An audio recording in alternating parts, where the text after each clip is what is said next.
มีใครแอบดูเราตาใครก็ไม่รู้มีอยู่2 ตามีสีน้ำเงินมีสีฟ้า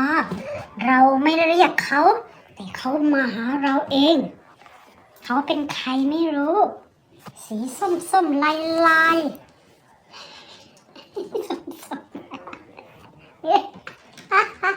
สีส้มลาย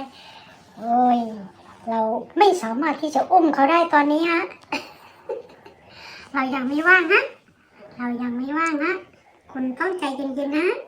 นอนรอไปเลยนอนรอไปเลยแมวอ้วนชีวิตดีกินแล้วก็นอ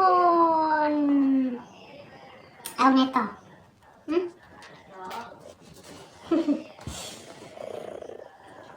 แมวอ้วน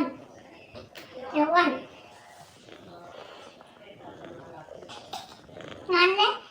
อีกแล้วเป็นอะไรอีกล่ะงอนตลอดไอ้อ้วนต้องงอนตลอดเลยนะอ้วน